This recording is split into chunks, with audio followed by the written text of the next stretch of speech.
Buenas noches. A finales de diciembre, la Comisión Interamericana de Derechos Humanos divulgó sus observaciones preliminares ante la visita que realizó al país una comitiva de alto nivel, que se reunió con funcionarios públicos y organizaciones sociales y visitó lugares específicos. Los temas indagados se dedican a seguridad ciudadana, verdad y justicia, derechos de las mujeres, diversidad sexual y población migrante y desplazada, entre otros. La comisión brindó recomendaciones puntuales por cada una de esas temáticas, pero la pregunta es, ¿existe voluntad y capacidad estatal para cumplir esas recomendaciones en función de las leyes y disposiciones internacionales de derechos humanos? Sobre esos asuntos hablaremos en este programa con el Procurador para la Defensa de los Derechos Humanos. Iniciamos 8 en punto.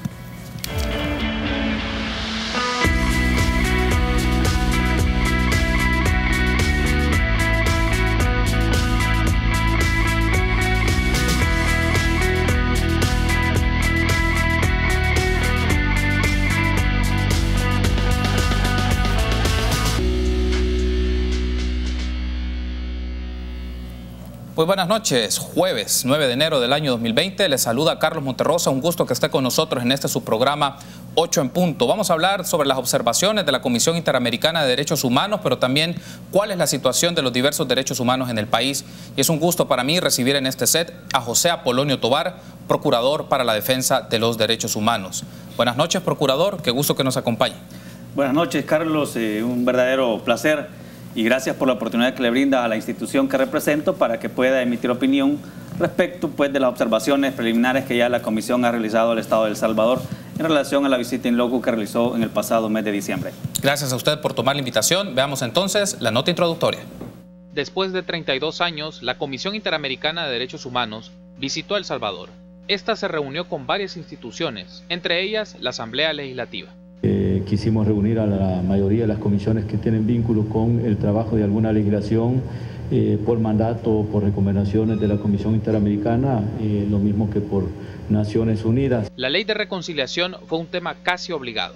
Y las víctimas se han quejado de que ellas no se sienten escuchadas, más allá de que se han hecho algunas escuchas y se nos ha informado de lo que se ha hecho, pero sí muchas víctimas sienten que no han sido lo suficientemente escuchadas. Algunas organizaciones no estuvieron de acuerdo a los lugares o a la realidad que se mostró a la comisión. Se ha llevado a verificar a la comisión a la comunidad iberia.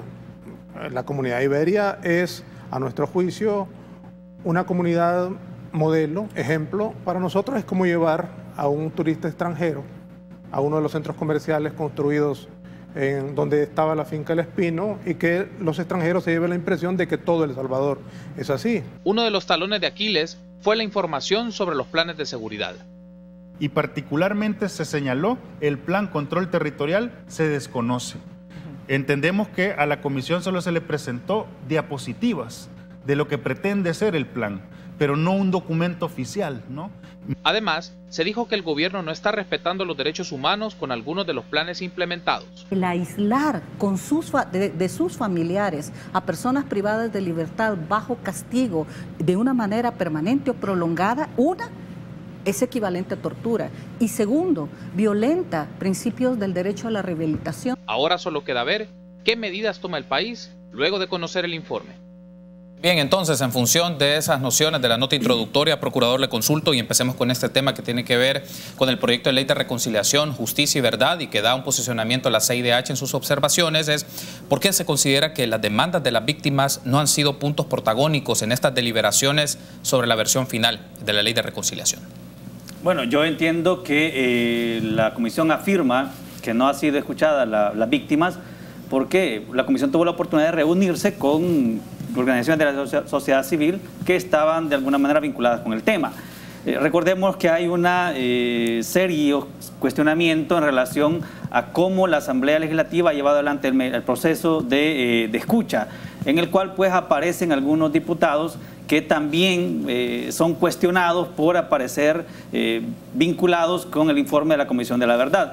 En ese sentido, yo creo que hay un sentir de las víctimas en que se les ha juntado o se les ha sentado a la par de los victimarios. Por lo tanto, me parece a mí que ha sido una forma de limitar la expresión que las víctimas puedan tener en relación a la temática que ocupa. Entiendo yo que esa es la posición de la comisión en el tema. Uno de los aspectos que ha surgido acá en esta discusión sobre el tema procurador es por parte de organizaciones y también a título personal que se considera que no se tienen los parámetros desde las víctimas porque hay encubrimiento de protagonistas de la guerra que todavía son influyentes a nivel político. ¿Usted considera que ese posicionamiento es válido? Vea, yo no estaría tajantemente afirmando que puede haber algún encubrimiento. Al contrario, al aparecer señores diputados que aparecen vinculados en el informe de la verdad en esta subcomisión que llevó adelante un mecanismo de escucha a víctimas que concluyó con un proyecto de ley que ha sido aprobado el dictamen de manera mayoritaria, no por unanimidad, no creo que lo esté ocultando, sino más bien puede ser que haya alguna especie de limitante para las víctimas, porque al tener de frente o a la par al victimario, pues alguna limitante le da para expresar lo que realmente está sintiendo. Entonces yo por eso la otra oportunidad yo he dicho que la Asamblea Legislativa debe llevar adelante un mecanismo de escucha sincero, genuino y honesto en relación al tema. La Ley de Reconciliación Nacional debe ser el paso, debe ser el elemento que tengan los señores y señoras diputadas para dar una señal directa del rumbo de este país. En ese sentido yo creo que, y como lo afirma la Comisión en su informe preliminar, debemos estar vigilantes que la normativa que se emita responda a los parámetros o estándar exigidos en la sentencia. Claramente, la Comisión lo ha dicho. A mí en alguna oportunidad se me ha cuestionado que yo digo, mire, que se cumpla la sentencia, pero es que no hay otro rumbo. La ley que se emita debe responder necesariamente a los estándares o requisitos o parámetros establecidos en la sentencia. Así lo dijo, lo ratifica la Comisión. Entonces yo creo que hay un llamado de la Comisión para que la Asamblea Legislativa aborde la temática de esa forma. Y a mí me agrada de buena forma el compromiso que ha adquirido el presidente de la Asamblea Legislativa, el diputado Mario Ponce, con la Comisión, y es llevar adelante un proceso de elaboración de ley en el que se dejen acompañar por técnicos de la Comisión, por expertos en la materia y por la sociedad civil que está conociendo el tema. A mí me parece que esa es una buena señal del señor presidente de la Asamblea para llevar adelante un mecanismo genuino en el tema. Quiero aprovechar y pedir la producción, nos puede poner en pantalla unas declaraciones que nos brindó la diputada Nidia Díaz cuando estuvo en este set hace semanas atrás que abordamos este tema y habla sobre la controversia que genera la ley de reconciliación. Escuchemos. ¿Cuáles son los puntos más controversiales? Lógicamente es la justicia transicional, porque no va a ser cualquier tipo de justicia, sino aquella que sea en una transición el posconflicto, aunque fue largo esa transición, ¿verdad?, para nosotros, porque no se aplicó ninguna ley, por la ley de amnistía que había. En el caso, ¿verdad?, del imputado que colabore con la información, de detalles, se arrepienta, etcétera, el juez puede decir, voy a sustituir, ¿verdad? Pero ¿en qué tipo de delito se va a sustituir? Hay que ver las penas que son ordinarias. Okay. Entonces, a eso le puede reducir o puede sustituirla por un trabajo de utilidad pública. Y hay otros que no se va a poder sustituir simplemente por trabajo de utilidad pública, sino que puede hasta haber cárcel, ¿verdad? Y eso es donde está la controversia, porque hay sectores que dicen que no debe haber cárcel. Muy bien, me quedo entonces con la última parte de la declaración que brindó la diputada Nidia Díaz y le consulto, procurador, desde su perspectiva como procurador y por el seguimiento que lleva a este tema, ¿usted estaría de acuerdo en que los autores intelectuales y materiales de graves violaciones a derechos humanos pasen en la cárcel 30 años o más?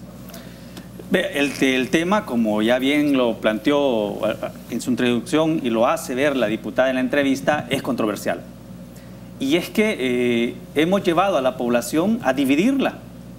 Hemos dividido a la población en que si estoy de acuerdo que haya cárcel o no estoy de acuerdo que haya cárcel, o si me gustaría que hubiese o no me gustaría que hubiese.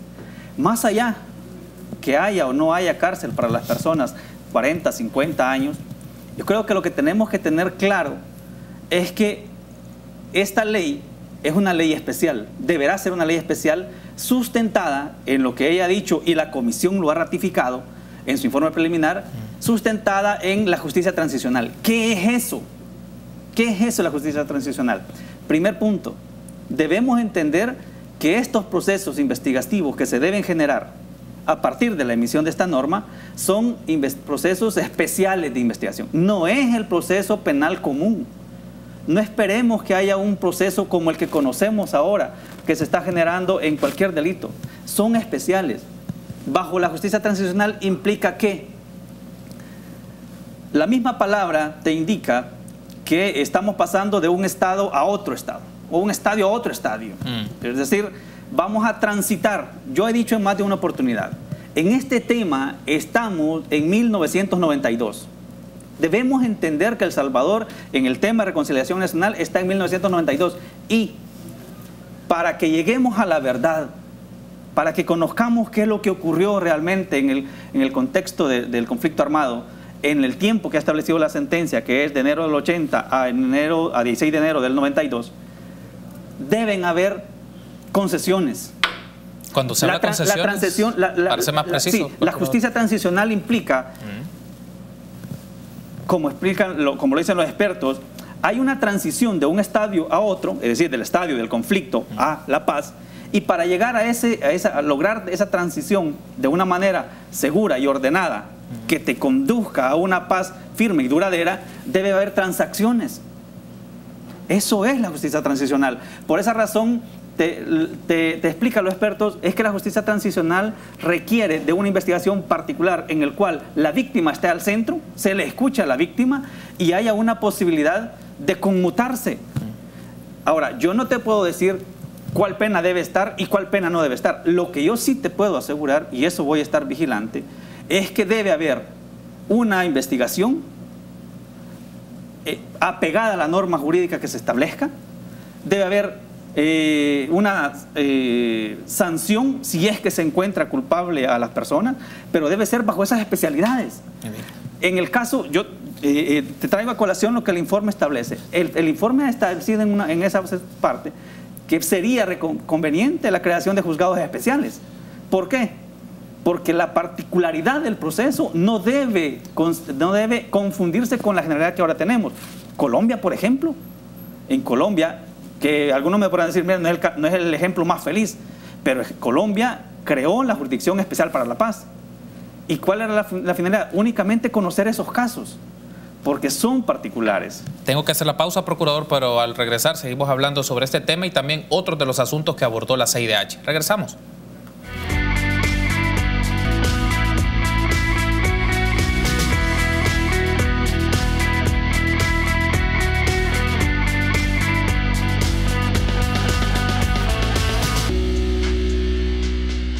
Seguimos platicando esta noche con el Procurador para la Defensa de los Derechos Humanos, José Apolonio Tovar, que estamos hablando sobre las observaciones de la Comisión Interamericana de Derechos Humanos. Ya vamos a hacer la transición a otros de los temas. Solo un par de preguntas muy puntuales, Procurador. Abordaba usted en el segmento anterior que hay que tener en cuenta qué implica la justicia transicional. Uno de los aspectos que generan también discusión o genera polémica es, por ejemplo, ante graves casos o violaciones a los derechos humanos, crímenes de lesa humanidad registrados en el informe de la Comisión de la Verdad, deben existir sanciones ejemplarizantes y en algunos de los casos pueden implicar cárcel y un tiempo de cárcel, pero también una retribución económica ante los casos. Entonces, ¿usted estaría de acuerdo particularmente que para las graves violaciones y autores intelectuales deben de ser sanciones ejemplarizantes? No, por supuesto, y no es que yo esté de acuerdo, es que así lo dice la sentencia. La sentencia ha establecido que debe haber un proceso investigativo objetivo, sustentado en la norma constitucional y en la ley que se emita, y deben haber sanciones ejemplarizantes. ¿Cómo se van a establecer o se van a determinar o a configurar? Ese es un trabajo que tiene que hacer la Asamblea. Y por eso yo he dicho siempre, esa discusión debe ser honesta, porque ese va a ser la señal que le van a enviar los señores y señoras diputadas a El Salvador de por dónde quieren que nos vayamos.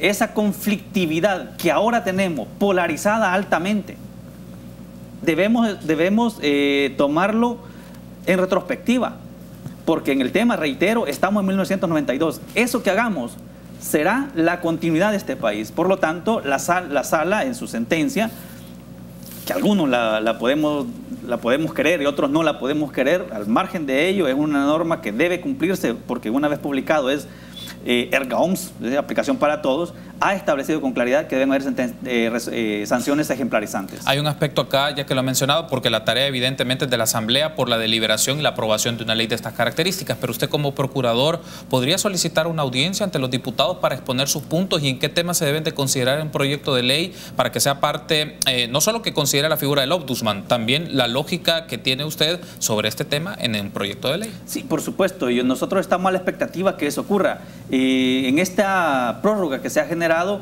yo he dicho, yo esperaría que la Asamblea tenga avanzado un trabajo, porque ya han pasado casi 4 años desde que se emitió la sentencia, y que este tiempo que falta aquí al 28 de febrero sea para ratificar, puntualizar o terminar de afinar algunos detalles que hayan.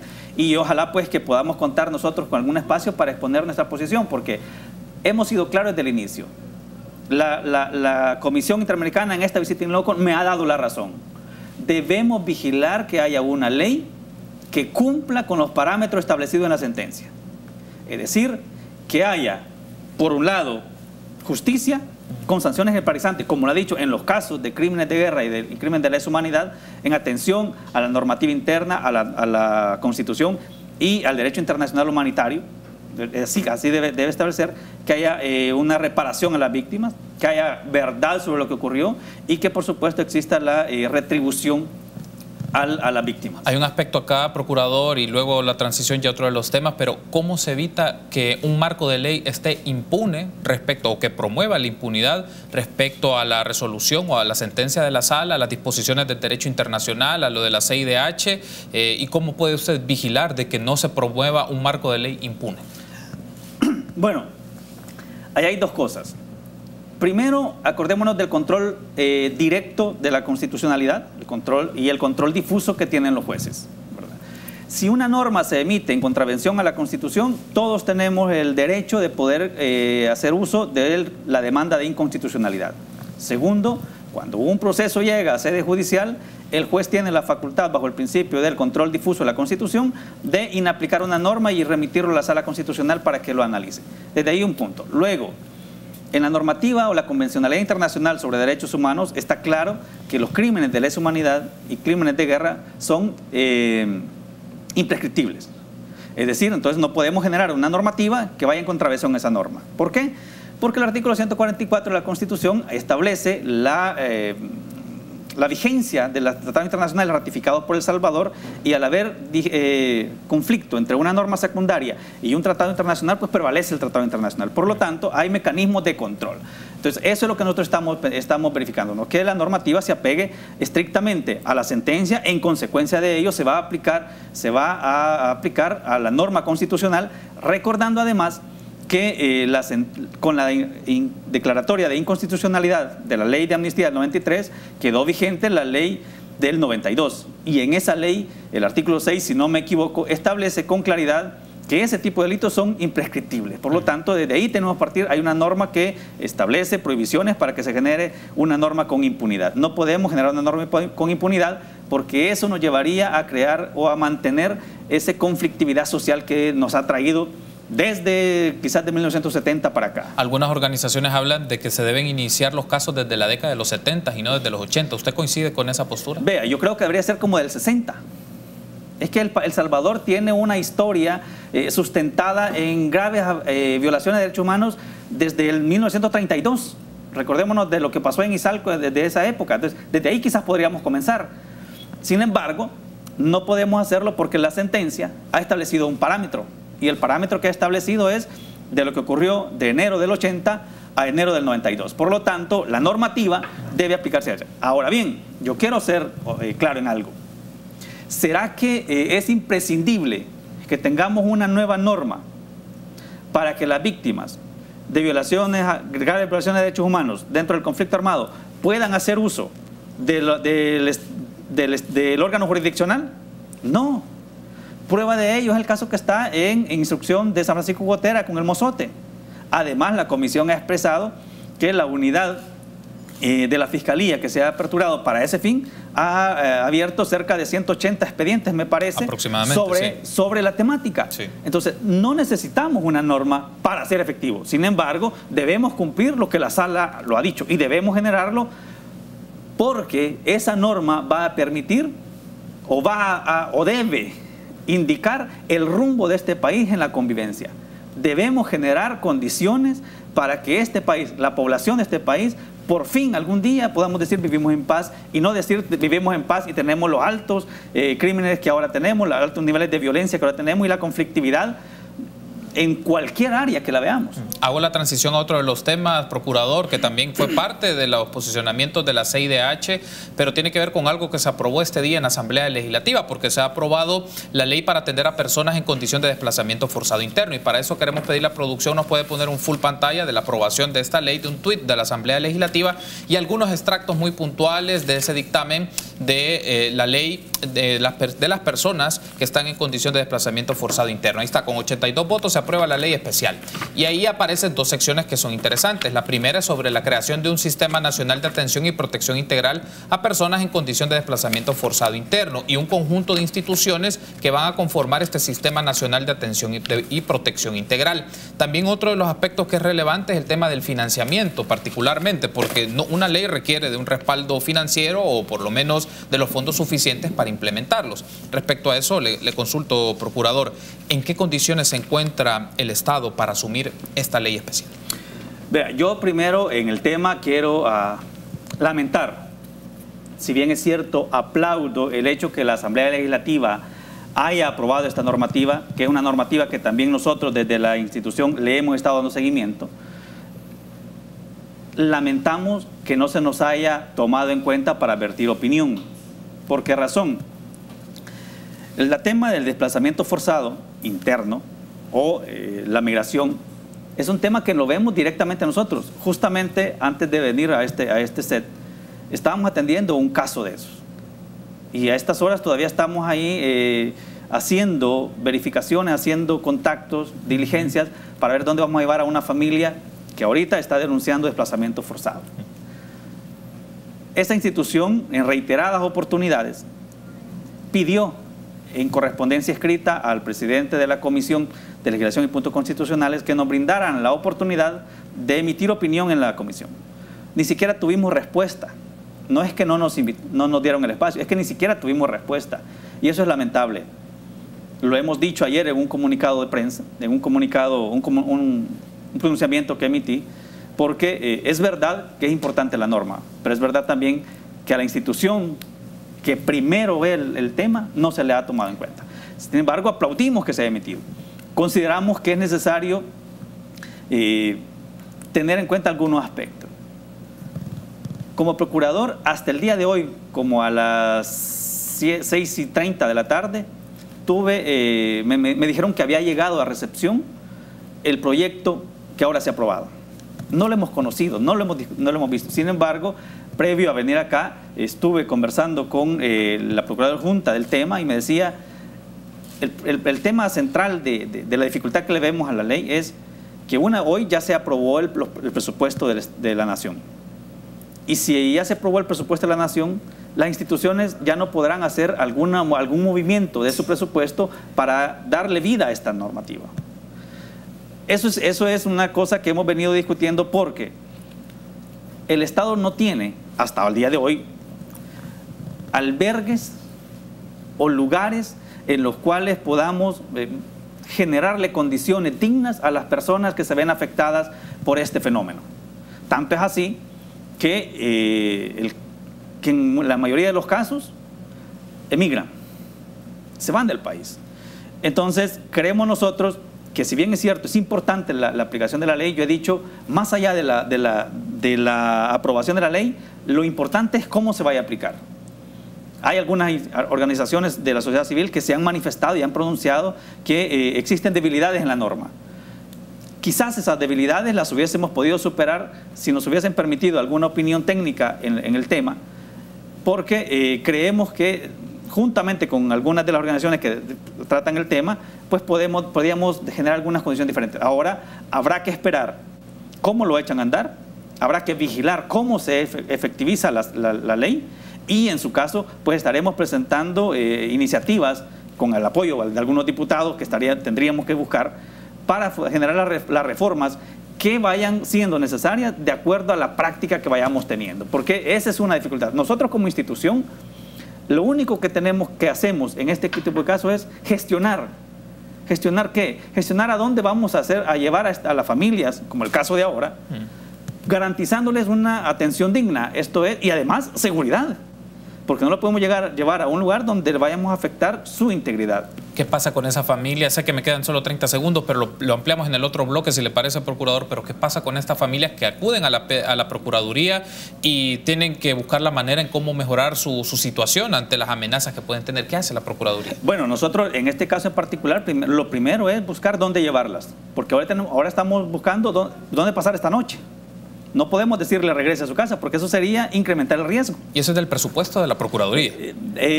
Con lo que contamos. Lamentablemente nosotros no tenemos un albergue, no tenemos una instalación. Bueno, la Procuraduría no tiene ni siquiera edificios propios, pues, ¿verdad? Hemos hecho algunas gestiones con algunos organismos internacionales que nos han ofertado algún apoyo para ver, pero eso sería a partir de mañana. Entonces, en algunas oportunidades, y hemos llegado incluso, perdón que lo tenga que decir, pero a poner de nuestros recursos para rentar una habitación en donde se le puedan dar algunas condiciones a las familias, ¿verdad? Porque no podemos exponerlas. Y el día siguiente gestionar nuevamente con las autoridades, porque acordémonos que es responsabilidad del Estado generar las condiciones adecuadas y la seguridad para esta familia. Por lo tanto, es la gestión con las instituciones para que nos ayuden a generar las condiciones para estas familias. Muy bien, tengo que hacer una pausa, regresamos en instantes.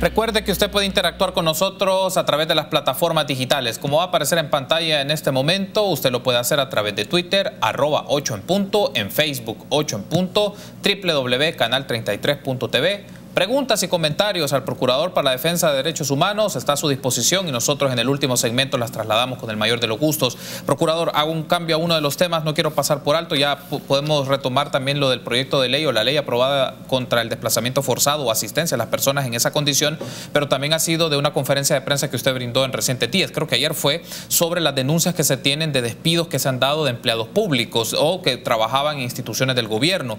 1.285 casos son el dato que usted mencionó. Semanas atrás estuvo con nosotros el ministro de Trabajo, Rolando Castro, y le consultamos sobre esto. Y esta fue la postura que nos brindó. Escuchemos esas declaraciones. Hay algunas figuras. Hay personas que les vencen el contrato el 31 de diciembre. Y cuando se le vence el contrato el 31 de diciembre, es opcional de la parte empleadora contratar o no contratar de nuevo. Y eso no se le puede llamar ni destitución ni despido, sino es simple y sencillamente cancelaciones de contrato. Lo que sí es cierto es que en este gobierno estamos respetando mucho el Estado de Derecho en materia laboral y además el presidente tiene una definición muy clara y una tendencia siempre a proteger el sector laboral. Eso lo podemos tener garantizado. No te descarto que a algunas jefaturas, a algunos cargos estratégicos, les vence el contrato el 31 de diciembre, porque recuérdate que incluso este presupuesto que está finalizando era concerniente al ejercicio fiscal que vamos finalizando y que incluso lo diseñó otro gobierno y que ahí tenían consultores, asesores, jefes, directores, y ese es opcional de cada titular si decide refrendarle su confianza profesional y contratarlo en enero o cancelar el contrato. Entiendo hasta donde tengo el informe que son unas finalizaciones de contrato de alguna gente, pero fundamentalmente en los cargos estratégicos, que nos permite. Bueno, entonces, en función de esas declaraciones, procurador, le consulto. El ministro habla de que son no renovaciones de contrato, no son despidos. ¿Usted coincide con la postura del ministro de Trabajo? No, para nada. No tengo ninguna coincidencia con lo que expresó. Y lo voy a decir por qué. A ver. El señor ministro de Trabajo, antes de ser ministro, es un reconocido sindicalista. En consecuencia, conoce de manera perfecta los derechos laborales de las personas. Y me atrevo a asegurar que leyó más de una sentencia emitida por la Sala de lo Constitucional en la cual en reiterada jurisprudencia ha mencionado que la terminación o el término del contrato no es una causal legal para cesar una relación laboral. Cuando la función que realiza el empleado o la empleada es de carácter permanente o el servicio que presta la institución a través de esa persona es de carácter permanente, esa no es una causal de cesación de la relación laboral. Así lo ha establecido la Sala de lo Constitucional en reiterada jurisprudencia. Por lo tanto, no es cierto como lo plantea. Ahora, si son cargos de confianza que reúnen los requisitos que la misma sala ha establecido, es decir, que tengan capacidad de dirección, que dependan de la autoridad del titular, pues entonces podría ser, ¿no?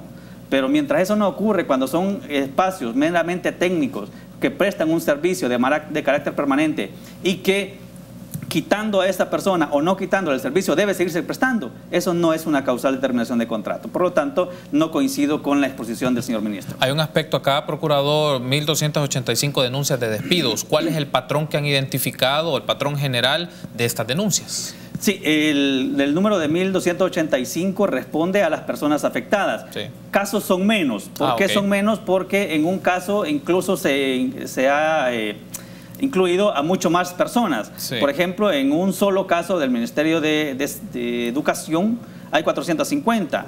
En el caso de la supresión de secretarías, en un caso hay mucho más de una persona. Entonces, casos son menos, pero las personas afectadas, según los registros de la institución, son 1.285. Okay. Y el patrón recurrente son dos.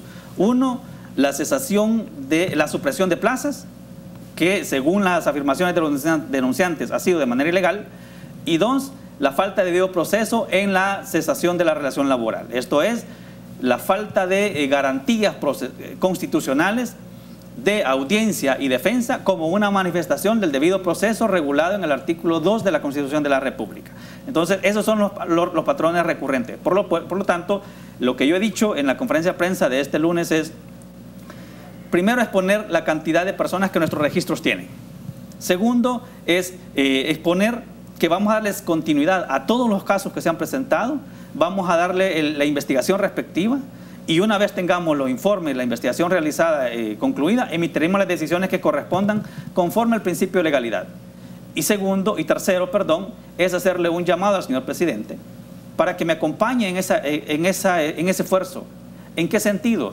En que conjuntamente verifiquemos, auditemos cuál fue el proceso o el mecanismo que llevaron adelante los señores ministros o viceministros o directores o presidentes de instituciones que pertenecen al Ejecutivo para suprimir plazas y para cesar relaciones laborales.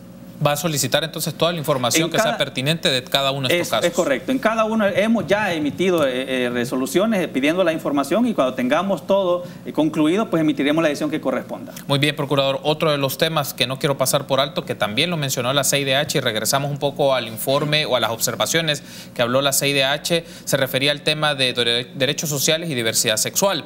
Fue conocido de la anterior procuradora que tuvo una relación bastante distante, por no decir conflictiva, con diversas organizaciones de diversidad sexual. En el caso de su posicionamiento y de su rol como procurador, ¿cuál va a ser la relación que va a mantener con estas organizaciones de diversidad sexual en su gestión? Lo he mencionado en diferentes oportunidades y lo voy a reiterar. Mi posición en relación a la población LGTBI es la misma posición que voy a adoptar y estoy adoptando con toda la población salvadoreña. ¿A qué me refiero o qué quiero decir con esto? Que las personas que pertenecen a la población LGTBI tienen exactamente los mismos derechos que tenemos todas las personas que no estamos en la población LGTBI. ¿Por qué? Porque son personas. Y como personas que le asiste los derechos humanos en igual condición que a cualquier otro. Por lo tanto, mi vinculación, mi relación con ellos será la misma atención que le damos a una persona en la afectación a su derecho laboral, es la misma atención que le vamos a brindar a una persona que está siendo discriminada o afectada por su condición de pertenecer a la comunidad LGTBI. Le hacía la consulta porque la comisión habla de 2 temas en particular y le consulto si usted como procurador va a promover la discusión de estos temas. El primero es la aprobación de la Ley de Identidad de Género, que viene desde el año 2018, que está en Asamblea Legislativa y todavía no se ha avanzado al respecto. Y el segundo es la ratificación de la Convención contra todas las formas de discriminación e intolerancia. Usted como procurador va a incentivar, va a promover que en el espacio legislativo este tema sea protagónico. Desde luego, en la reinstalación que hicimos de la mesa de la profesión LGTBI, uno de los compromisos que adquirimos es dar los acompañamientos respectivos para que se avance o se inicie la discusión en la Asamblea respecto a la ley de identidad. Ya lo hemos hecho, ya hemos enviado una correspondencia al respecto y por supuesto, si digo que la población LGTBI tiene los mismos derechos que las otras personas por el simple hecho de serlo, pues entonces es necesario también que se apruebe o se ratifique por El Salvador la Convención contra todas las formas de discriminación. Es que no debería de ser eso una condicionante. Todas las personas merecemos respeto, todas. Y no merecemos respeto porque sea alto, sea bajito, sea de este u otro estrato social, sino por el simple hecho de ser personas.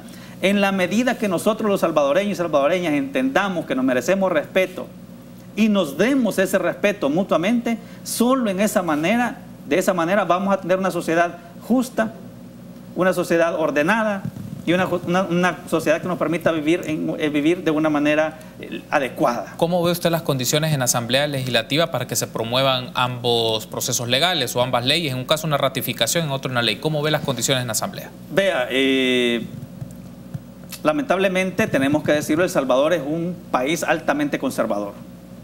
Entonces, el procurador lo que va a hacer es generar espacios, generar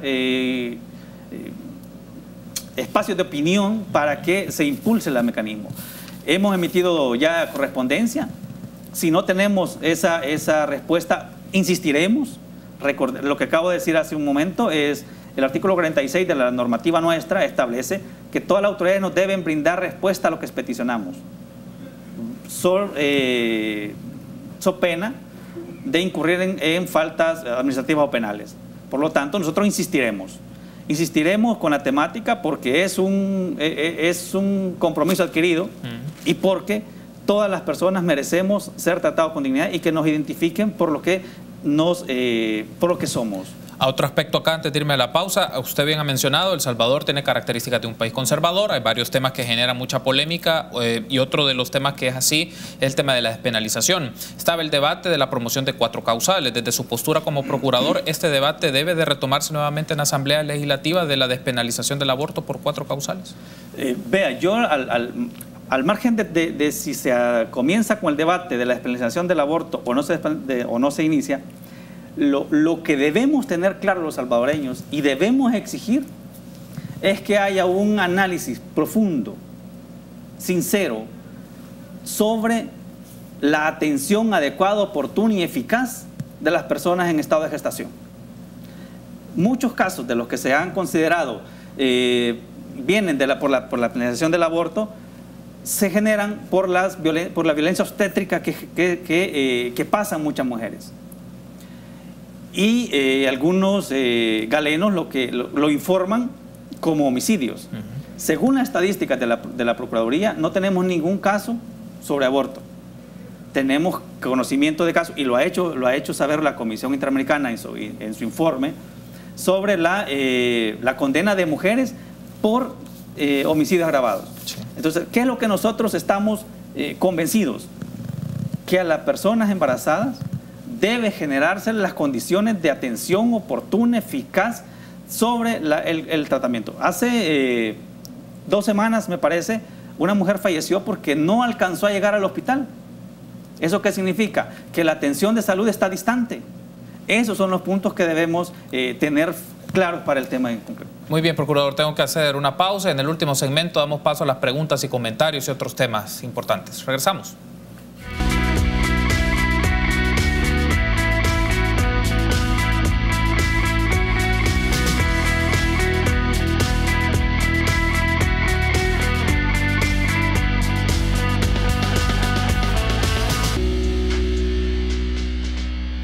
Gracias por ser junto a nosotros en 8 en Punto. Estamos platicando con el Procurador para la Defensa de los Derechos Humanos, José Apolonio Tovar. Procurador, aprovecho que está con nosotros y este es un tema que ha estado en discusión en los últimos minutos, en las últimas horas, porque se ha conocido al respecto al caso del exdiputado Sigfrido Reyes. Le queremos pedir a producción, nos puede poner unos tweets, unas imágenes de apoyo, porque nos pueden permitir tener un poco el contexto de esto. Estos son según declaraciones del presidente de la República. Hoy se hizo un operativo y ya se capturaron a 4 personas cercanas a Sigfrido Reyes por presunta corrupción.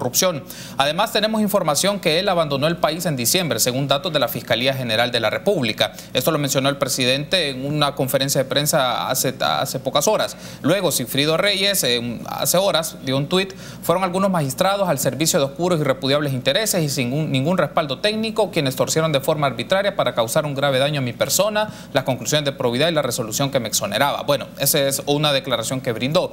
Al final de este proceso se sabrá toda la verdad. Demando a las autoridades que conocerán de esta perversa conspiración judicial actuar en estricto apego a la Constitución, a la legalidad y a la justicia y rechazar presiones de esos intereses oscuros. Lorena Peña menciona: hombres armados derriban puerta de la familia Reyes y pretenden llevarse en este momento a la esposa de Sigfrido Reyes. Pedimos la presencia de la Procuraduría para la Defensa de los Derechos Humanos. ¿Cuál es su posicionamiento al respecto, procurador? Vea, yo no puedo tomar posición sobre un proceso judicial que aparentemente se ha iniciado. Debo decir que la esposa del señor Sigfrido Reyes esta mañana interpuso una denuncia en nuestra institución por presuntamente estar siendo perseguida. El día de ayer dijo por personas en motocicletas. Esta mañana recepcionamos nosotros la denuncia y le hemos dado el trámite como a cualquier otra denuncia, el trámite que legalmente le corresponde. Sin embargo, se me informó que uno de los familiares de la señora se comunicó a la Procuraduría y informó que estaba ocurriendo un tipo de evento policial fiscal en la casa de la doña y pedían acompañamiento. En virtud que ya teníamos una denuncia interpuesta por la mañana de este día, pues les dije que se acompañara en el lugar con la única finalidad de verificar que si había una orden de detención en contra de la señora, pues que se expusiera y se le dijera, porque ese es el marco constitucional y legal en estos casos. Y si se le detenía, pues que se verificara que fuera en los estándares de legalidad correspondiente, es decir, que no hubiese ningún tipo de agresión física o verbal a la señora y que fuera conducida de manera digna. Lo hicimos con ella como lo podemos hacer con cualquier otra persona. Es decir, eso es la intervención nuestra.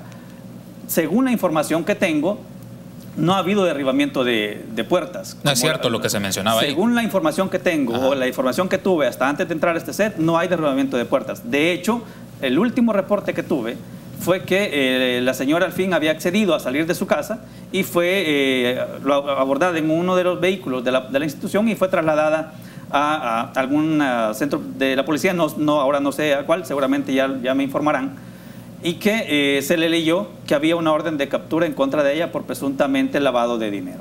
Entonces, ¿cuál ha sido nuestra actuación? Solo la verificación de que el procedimiento se hiciera bajo los estándares de legalidad y constitucional. Ahora, si hay una denuncia o un requerimiento en contra de ello, pues que se genere el proceso legal correspondiente en las instancias correspondientes como debe ser. Muy bien, procurador, ya tenemos entonces su posicionamiento sobre estas circunstancias y el rol que la Procuraduría asume ante estas situaciones. Queremos pedir a producción si tenemos comentarios de las redes sociales, si los tenemos preparados en este momento para pasarlos al procurador y en función de eso también él pueda reaccionar con algunas preguntas y comentarios que nuestros amigos están haciendo de la audiencia.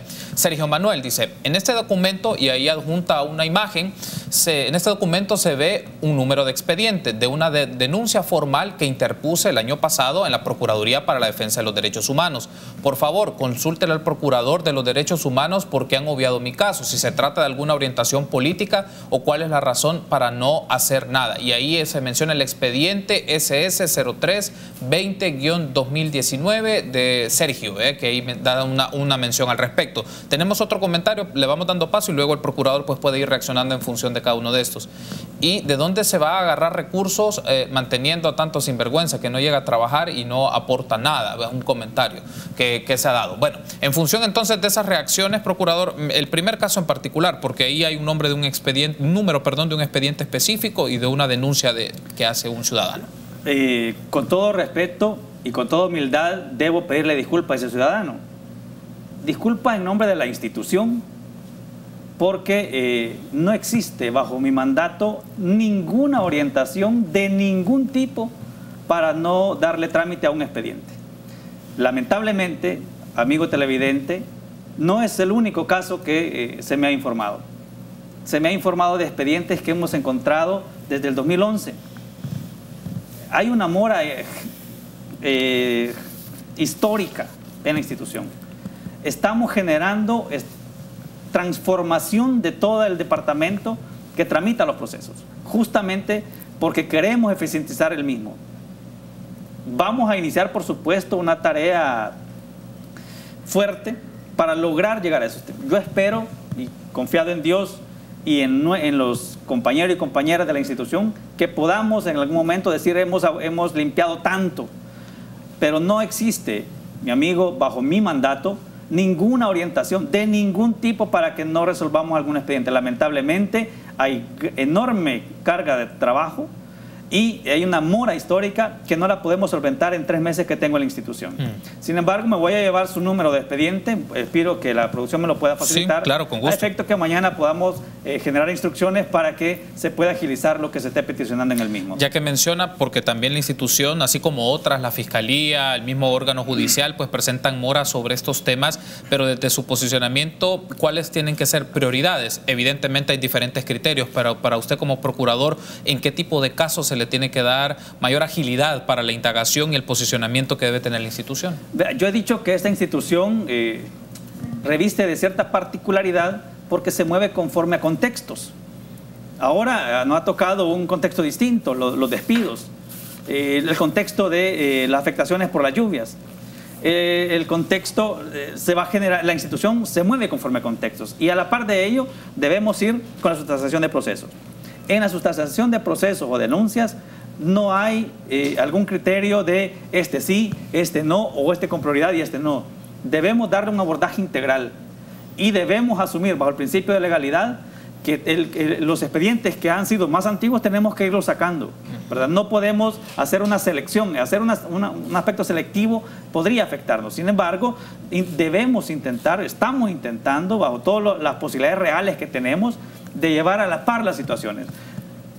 A mí se me criticó varias oportunidades porque no me pronunciaba sobre las personas despedidas, que era un contexto que teníamos, pero yo he dicho que debemos ser responsables al momento de emitir opinión y debemos tener algún sustento sobre ello. Por eso es que pedimos informaciones, hicimos una sistematización de expedientes para dar una conferencia de prensa, a pesar que no habíamos emitido 2 pronunciamientos durante el mes de diciembre. Pero eso nos obliga a intentar reforzar esfuerzos, doblar esfuerzos. Por eso yo le he pedido siempre a los compañeros y compañeras de la Procuraduría para que abordemos de manera integral, decisiva, pero con responsabilidad del trabajo. Si no lo hacemos con responsabilidad, no vamos a generar las condiciones de aceptación que estamos buscando en la población. Básicamente me resta 1 minuto y medio, procurador, y aprovecho para preguntarle sobre esto, porque también tiene que ver no solo con la CIDH, sino con el trabajo ordinario que tiene la Procuraduría para la Defensa de los Derechos Humanos, que tiene que ver con la seguridad pública, pero también el cumplimiento de los derechos humanos en las políticas públicas de seguridad. ¿Cómo se puede monitorear el plan de control territorial en función de que cumpla o respete los derechos humanos? Lo primero que tendríamos que hacer es conocer el plan.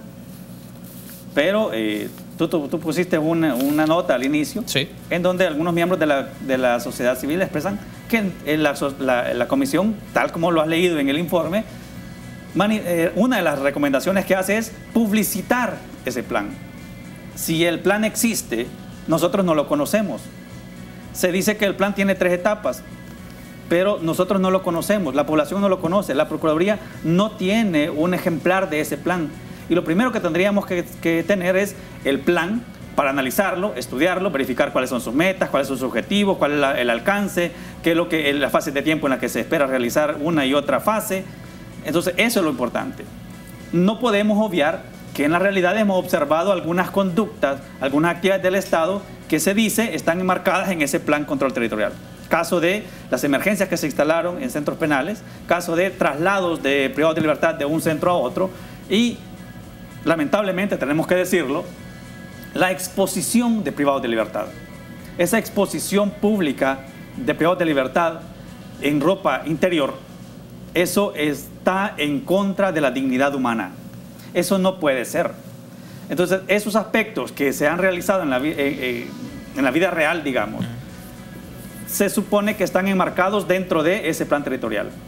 Pero para poder analizar si ese plan territorial está o tiene un enfoque de derechos humanos, tendríamos que conocerlo. Entonces, yo he invitado en más de una oportunidad, y lo reitero ahora, a las autoridades respectivas de seguridad que nos faciliten un ejemplar. El órgano ejecutivo, el Gabinete de Seguridad, dice que tener militares en las calles es un factor disuasivo respecto a la inseguridad. ¿Usted coincide con esa idea?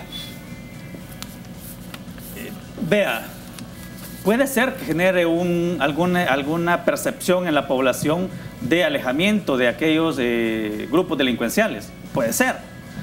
¿Por qué puede ser? Recordemos que la Fuerza Armada, durante el conflicto armado, era un cuerpo altamente represivo.